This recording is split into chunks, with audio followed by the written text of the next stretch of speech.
This one comes frozen, this one comes unfrozen. Chill, fresh. Chill. Chill sirloin. Starter. Sirloin. What do you want to start with? Mushroom soup. Soup, huh? What done? Your sirloin? Medium rare. Medium rare. Your sauce? Sauce, pepper. Black pepper. Pepper, yeah. By taking the steak and putting on the table, anybody can do that. By how you present it. Make sure the plate is hot, they like it warm. Warm water. All warm water? Yeah. Okay, for warm water. So you got any garlic bread for the soup? Yes. One basket lah. So you got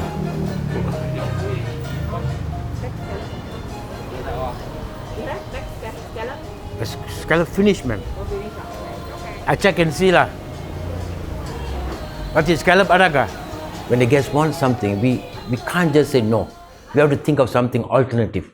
What can subsidize them or substitute them?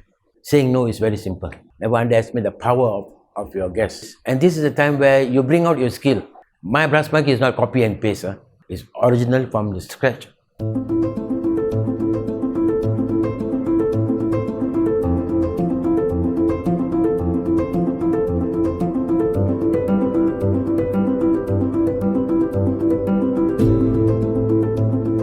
When you come to a restaurant, you are expecting something, and that has to come from my staff.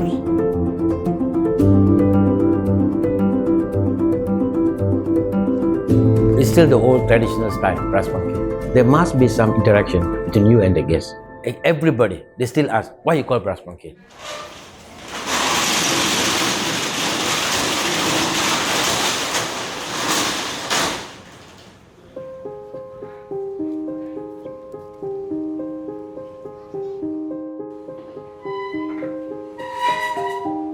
My name is Raja, originally from Penang, West Malaysia.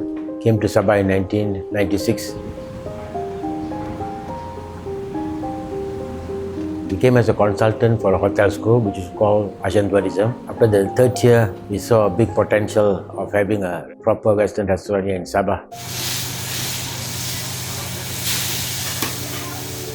Me and my partner or my mentor who brought me to Sabah said, hey, we should do something. Then they said, something like what? So we said, a restaurant. But unfortunately, he's not with us today.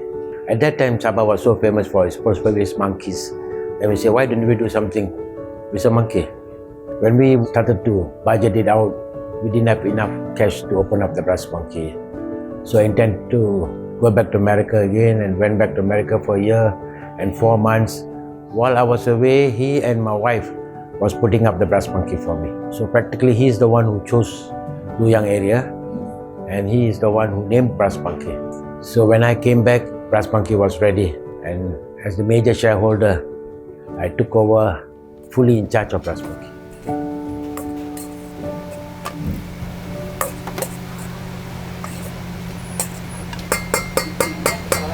You need the bacon. Yeah, right on top.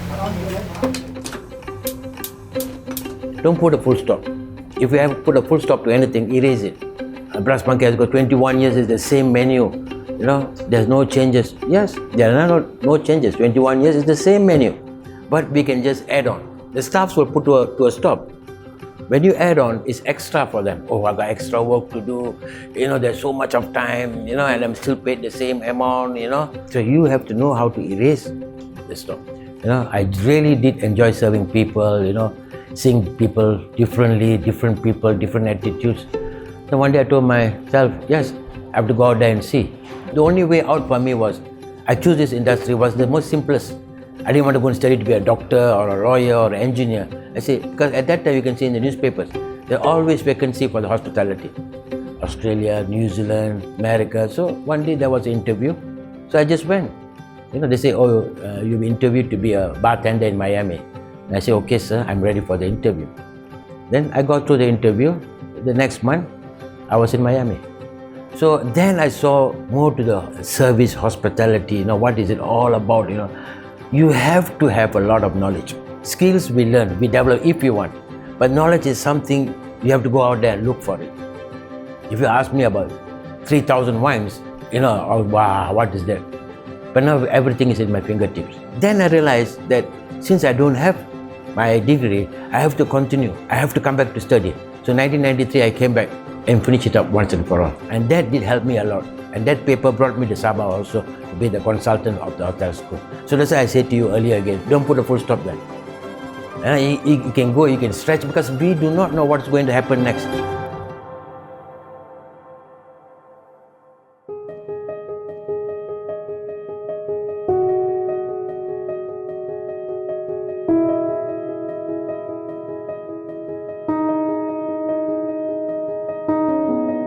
There were times we can't open for dining. We have to just do takeaways. And this is a time where you bring out your skill. You know, not everybody wants to take away a nice medium rare steak and take it back home and eat in a cold plate, you know. So this is a time where you make use of your skills. You see what the locals need, like they want local food. For example, they want sambal udang, nasi minyak, rib stew. So whatever the locals are expecting, looking forward, other than the brass monkey food, suddenly they will say, wow, this is nice, Raja, keep it in your menu.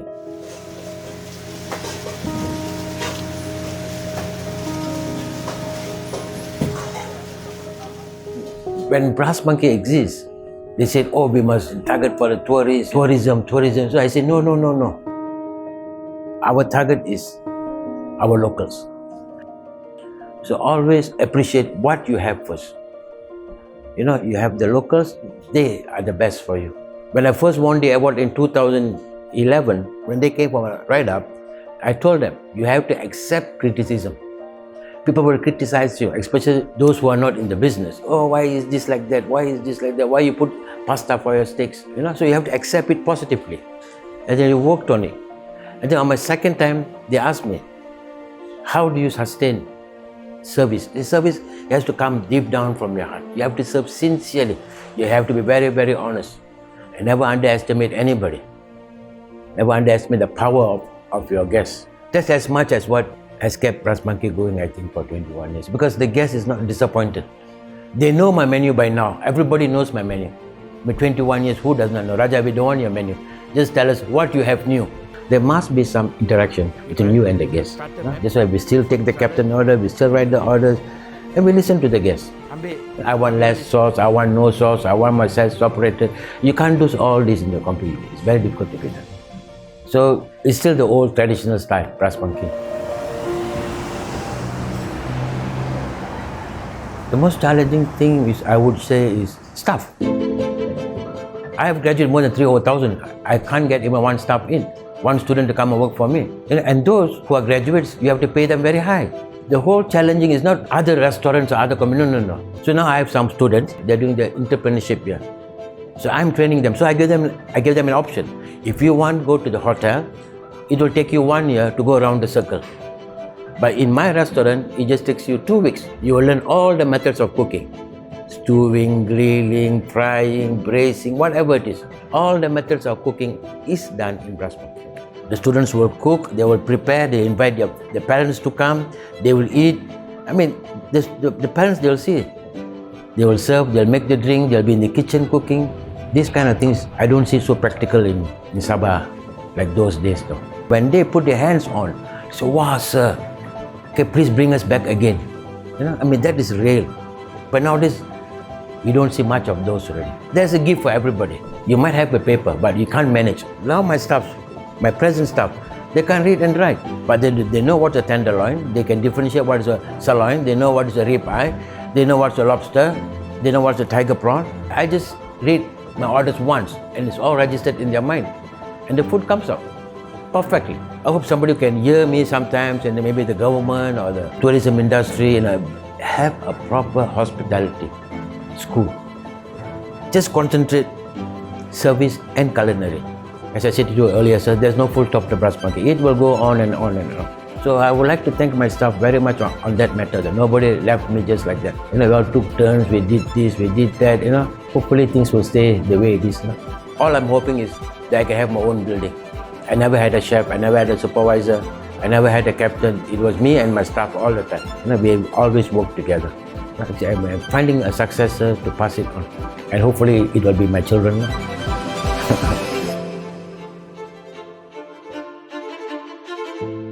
make my place look happy.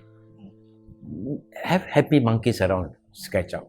Because everybody was coming with one crazy idea. Oh, let's do a golden monkey. Let's do a silver monkey.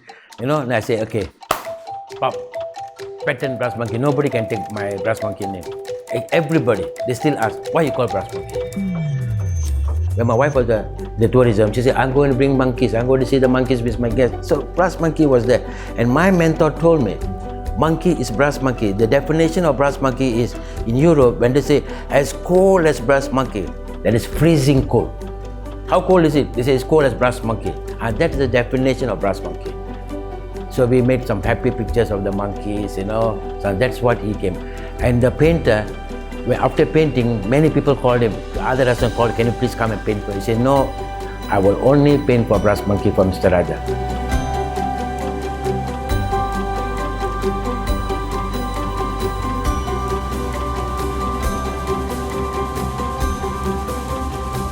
Everybody always asks me, how many monkeys do you have, Raja, in a restaurant? I can't stop counting because I keep on adding. You know, this monkey is there, this monkey is there, this monkey is there. Some children refuse to come in. They're so scared of the monkeys, you know. So that is the definition of brass monkey.